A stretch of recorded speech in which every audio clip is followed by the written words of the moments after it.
So it's October, everybody. In case you haven't noticed, Halloween is on the horizon. I'm really excited. I love this time of year. And I'm thinking, okay, I talk about One Piece on YouTube. What in One Piece could I discuss that has anything to do with Halloween?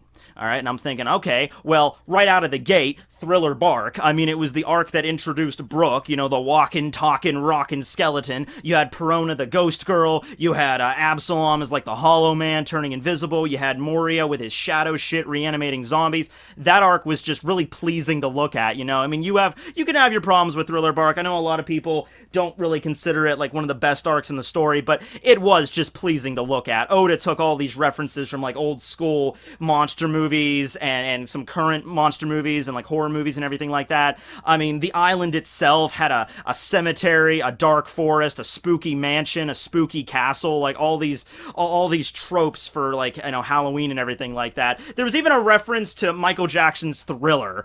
So it's kind of hard not to like the arc just aesthetically and everything like that.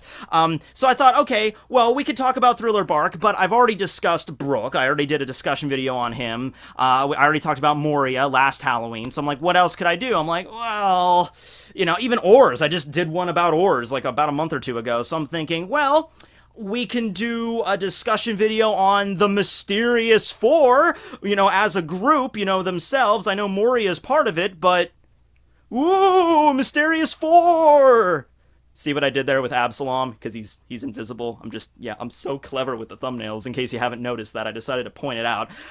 Okay, so the Mysterious Four, I don't think they're actually referenced by that name very much in the Thriller Bark arc. I think when they're first introduced, they called them the Mysterious Four. But I don't think after that they're referenced as the Mysterious Four, you know, much at all. The Mysterious Four are the four living humans that rule over all of Thriller Bark. Everything else on Thriller Bark that's part of Moria's little menagerie is dead. Okay, now of course you have like Lola's group that are living in the forest, but I'm not talking about that. I'm just talking about the exact island itself. Everything else on the island, the zombies, you know, the reanimated trees and everything like that, all that stuff is dead, and it's these four living humans that kind of rule over everything. So of course you have Gecko Moria, one of the seven warlords of the sea. I'm not going to be talking about him too much because I already did a whole video about him. Then you have Dr. Hogback, who is the most genius doctor in the world, or one of the most genius doctors that, you know, Chopper was fanboying, or I guess fan-deering out over, you know, like, oh my god, you're Dr. Hogback, tell me all you know about the cardiovascular system. Oh, Dish, can I get your autograph?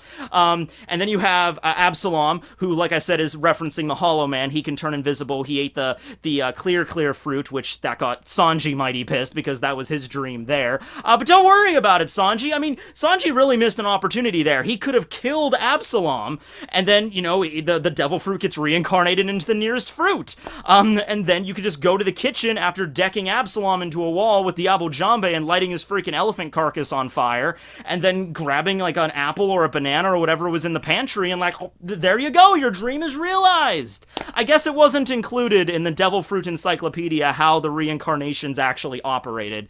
Otherwise, I wonder if someone came up to Sanji and said, hey Sanji, if you kill him, you can get his fruit. I don't know if Sanji would have done that in that situation. I don't know, what do you think? And the last member of the Mysterious Four, probably the fan favorite, and probably the only reason you clicked on this video, is Perona, the pink-haired ghost girl, gothic chick. And by the way, just searching for images for this video for Perona, so much fan art. So much fan art. And not even the kind of creepy fan art, although there was some of that. But just you know, fan art that just, like, I love this character. She's so fun to draw. She's so cutesy looking, so here you go. That kind of fan art that brings a little warmth to the soul, like, oh, this fandom is so beautiful. And then there was the other stuff that was like, okay. Anyway. Okay, so it's actually interesting. The Mysterious Four, they're all still alive, they're all still around, and they're still doing stuff in the actual story. This is an example of something Oda does, where he'll throw in, like, sometimes it's only, like, a line of dialogue or just a single panel. Like, you'll have an entire chapter dedicated to one thing, and then there's this one panel and this one line of dialogue which will hint at something much greater than that, but Oda's just kind of putting it in there for just, like, a placeholder, like, yeah, just keep that in mind. If you got that, good. could, but it's not going to play for a while now. And sometimes he also references in SBSs and things like that. So the Mysterious Four are all still around, and they're doing things, and we're probably going to see them all again, with the exception of maybe Perona, because Perona, she kind of already had her little moment after the events of Thriller Bark. We've already seen her, arrive on Kurigana Island, Gloomy Island, and then we found the whole thing that tied in with Zoro and Mihawk. And right now, after the events of Sabaody, after Perona, dropped Zoro off at the island, she went back to Thriller Bark, picked up the remains of Kumashi, her beloved, teddy bear animal zombie thing, and then she went right back to Gurigaya Island and is there right now, plowing with Mihawk. Yep. The fields, plowing those fields, yeah, and also probably having sex on a nightly basis. So people are shipping Zoro and Perona. I don't know. I see the Zoro. I mean, I see Zoro and Mihawk too. I see a lot of that, but I also see the Perona Mihawk. I think that has a thing going on there. So we might not actually see her all that much in the future, which I'm sure is disappointing to a lot of people. But when it comes to Moria, Hogback, and Absalom, this is where we get something that's kind of interesting, because it's not something that's like heavily referenced ever since the events of Thriller Bark. Like, what happened to them? Well, after the events of Thriller Bark, after Luffy goes, Giganto get a jet shell and slams into Moria's, Shadow's Asgard form, pumps all the freaking shadows out of him. Moria loses consciousness, and then after that, though, Kuma shows up, and that kind of distracts everybody. In the ensuing chaos, after everybody gets kind of knocked out by Kuma, and while Zoro's doing his sacrifice for Luffy, what happens is Absalom, who's still around,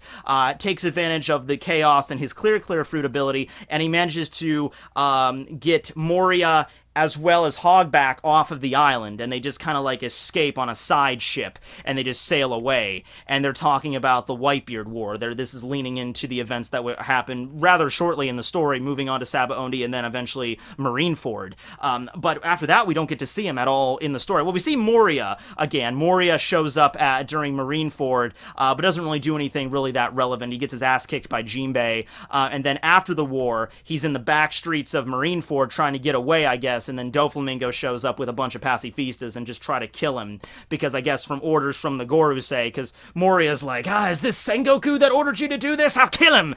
And then Doflamingo's like, nah, try even higher, bro. So either the Gorosei or the Celestial Dragons, one of the two, decided to get rid of Moria, and it makes sense. I mean, first off, nobody likes Moria. Even the other warlords don't like Moria.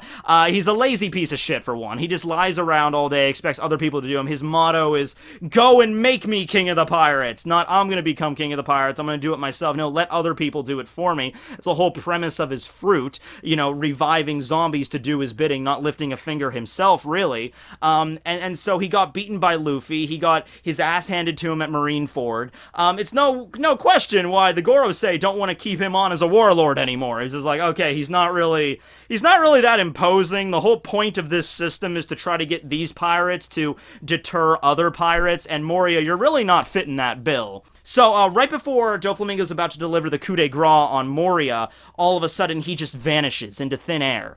And so Doflamingo doesn't actually end up, delivering the killing blow, and he's talking to a member of the world government later. I'm like, Doflamingo just assumes it's the Kage no Mi. He just like, oh yeah, that Kage no Mi, that shadow fruit, man, that's weird. It just disappeared into thin air. I didn't even know he could do that. But he was already so close to death anyway, he's probably gone. But of course we know he isn't. What was going on behind the scenes that we didn't know was that Absalom was present at Marineford the entire time. The entire time that battle was raging, Absalom was invisible on the battlefield, and he was taking images of the battle. He was like taking pictures, I guess, on like a visual Den Mushi or whatever, and he was giving it away to the government. See, he became like a freelance writer after the events of Thriller Bark, because his fruit makes it so easy for him to do that. So he has the pen name Absa, right? And this makes me actually think, like, this was part of a grander scheme. like after the events of Thriller Bark, you had Moria, Hogback, and Absalom. Perona had been sent away to Kurigana Island by Kuma already, so she wasn't with them. But they're all, I can imagine them all sitting around this like boat after Moria regains consciousness, and he's like, hey, okay, here's what we're gonna do.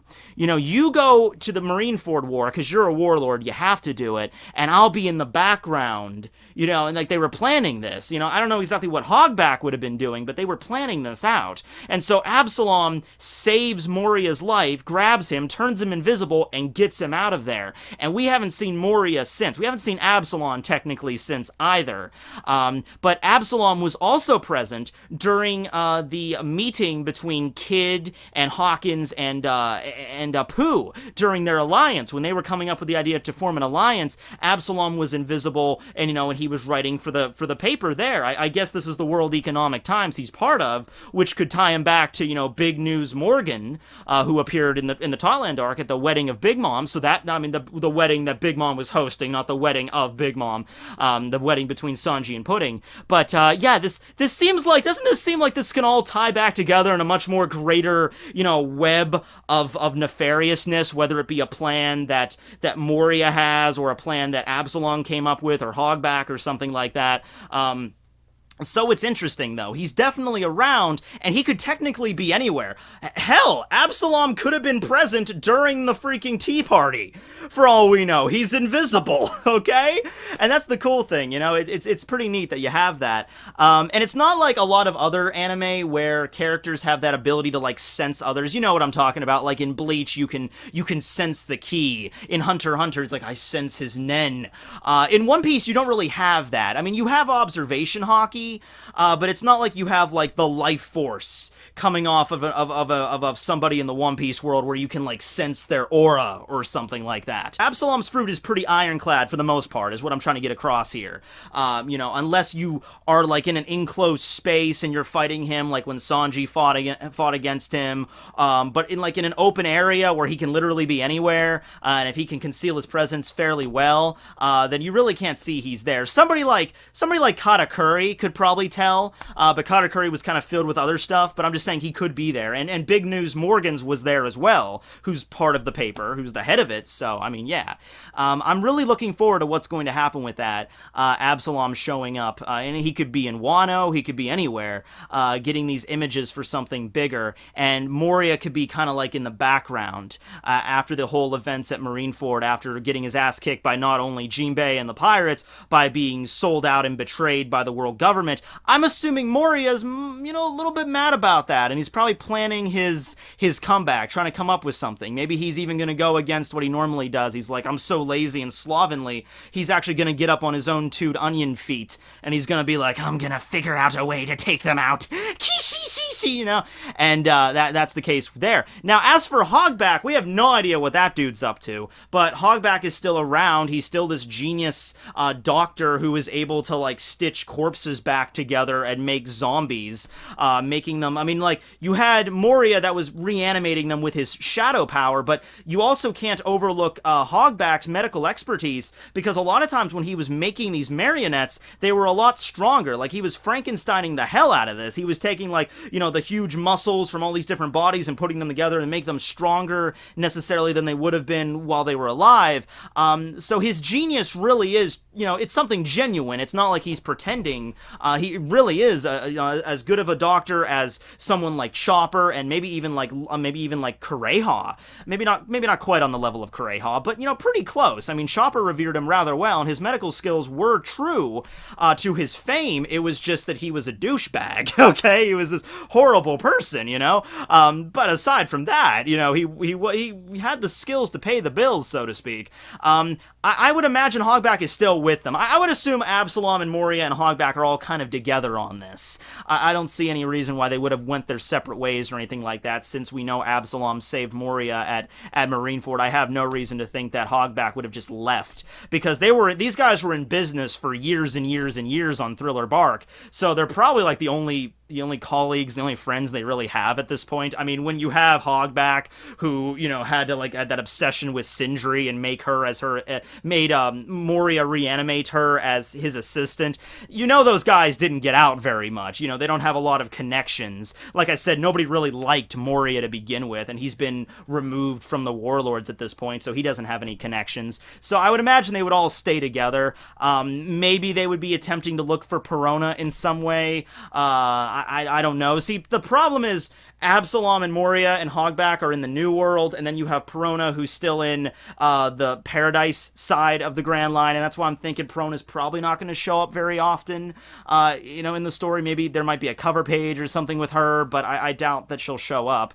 Although, it does bring up a question I've always been kind of curious about, what the full extent of Perona's, astral projection is. When the ghost of her leaves her body, she's able to increase its size, and it seemed like she was able to, travel all around the island, Kurigana Island, while in her ghost form. So I'm curious, would she be able to legitimately travel the world as a ghost, being impervious to any sort of, weakness? She could just fly through the air, she could phase right through the freaking red line, or she could float over it? Or is there a definite, limit to, how she could travel? And also, keep in mind, though, Mihawk is also with her. And I made the joke about them, getting it on, but that could be a thing. But honestly, if Mihawk is traveling to the New World, he could just take Perona along. I mean, they seem to be on decent terms anyway. I'm not saying, the fanfiction thing, but they seem to be okay with each other. Mihawk lets her live on the island at any rate. Mihawk's just playing that low-key. He's just you can do whatever you want, ghost girl. But in reality, he's just oh my god, there's a actual female on this island. I was living by myself with baboons for years. Why did I think that was a good idea? He's just happy to have an attractive girl around, which I don't blame Mihawk. Good job, buddy. But, yeah, so she could astral project, or Mihawk could take her with her, because Mihawk's definitely going to appear in the New World, and Mihawk could get there easy. Mihawk is... See, once you get to a certain power level in One Piece, how strong Mihawk is, you don't really have to worry about stuff like distance. Traveling from, Paradise to the New World, or traveling from one of the blues to, the Grand Line, that's, a big deal if you're, a normal person, or even if you're, decently strength. But when you get to the level of Mihawk, you can pretty much go wherever you want, and it doesn't even really matter. And since Mihawk has, the warlord status, he still has that, he would probably even maybe have authority just to go over the red line the normal way. But I'm getting too much into, semantics right now, how Mihawk would cross the red line. That's not important. What's important is Mihawk's a warlord. We're probably going to definitely see him in the New World, and Perona's probably going to be around for the ride. Now, whenever Mihawk does show up, no idea. But I'm just saying, there's an arc coming up with, samurais and, swords everywhere, and I'm just saying Mihawk's kind of the world's best swordsman and everything, so, I dropped Litwick. Okay, so that's the case there that I just wanted to bring up about the Mysterious Four, where they are right now in the stories and what could actually happen to them later on. I don't think Oda has anything major planned for them at the moment. I think when we start getting closer to when they're going to be relevant, that's when Oda is going to start throwing off more hints and clues. Like for example, if he was going to have Absalom and Moria show up during Wano, I'm not saying he is, but I'm just saying if he did, right now at the end of Totland, at the very end of the arc, we would have Absalom turning, tangible after being invisible, and tangibility and invisibility are two different things, but turning visible, and then writing down notes ho, this is a big scoop or something, just to kind of give the readers a very clear indication he's still around, he's here, this is what he's doing, there's something that's going to happen with them later. Maybe we'll see Moria, maybe we'll see Hogback or something, but it's definitely going to be those three. Perona shows up. She's kind of an ally at this point. She might have a moment with them, but I don't think she's going to go back to joining them at this point. Because Perona was she was one of the later members. I think she was the last member of the Mysterious Four to get recruited. Because Perona's the youngest out of the four, and she was just kind of we don't really know much about Perona's backstory, but we know that it's we have this image of her as a child who had a pet bear, so The fuck? Yeah. Do you know a lot of little girls that had pet bears? I don't know. But yeah, so this is her as a child, so she probably had like a rather lonely childhood. Like, no one understands what I'm into. And then you have three creepy men show up, one of which looking like this, and the other one being a blue onion. You know, the lion-faced dude is kind of normal at that point. You know, hey there, little girl, did you ever see The Wizard of Oz? You know, and like, let's recruit you into our midst. So that's kind of creepy when you think about it. But yeah, so I don't think, though, she's gonna do anything nefarious or bad at this point. But, and to that extent, I'm not even really sure what Moria could do and everything like that. I think Moria would be way more pissed at the government at this point than at the Straw Hats or anything. I mean, yeah, he would be mad at Luffy for, like, wrecking his island and destroying ores and everything like that, but the government kind of, like, you know, took away his title, kind of took away everything from him. If he is still around now, he's living in probably poverty, which is not something he expected. He would probably equal, because Luffy took away his army of zombie subordinates, and then you have the government that took away everything else. So I think Moria would probably have an equal amount of hatred for both parties, you know, so whichever comes first, he could probably get his revenge on. So that would be the case there. But anyway, yeah, what do you guys think of the Mysterious Four? Who's your favorite member of the Mysterious Four? As if I have to ask. And yeah, will Sanji ever get Absalom's clear fruit? That is one of the biggest questions. Although during the fight, it was mentioned that Sanji's like, I don't even want your fruit anymore because I've seen how you know, horrible you are and what you've done with it and everything like that. You've soiled the fantasy. I don't even want it anymore. So probably moving on from that. But Sanji was mighty pissed there for a while. Probably the fact that Absalom, you know, was rubbing up against Nami in the shower was probably not a good thing from him either. I'm really honestly surprised Sanji didn't straight up kill him, now that I'm remembering. Now that I'm thinking of all the stuff Absalom did. And Robin, too. He straight up, like, licked Robin. Like, not really, like, slobbered all over her face. Like, yeah, Sanji, really pulled your kicks there with that fight. Alright, anyway, thanks for watching, everyone. This will be Tekking101 signing out. Happy October, and some more videos like this will come. And remember, the One Piece villains poll. I'll be doing the top 13 One Piece villains as voted by you. It'll be from October 18th, a video each day, up until Halloween, October 31st. So look out for that. Okay, thanks everybody. Tekking, signing out. Woo!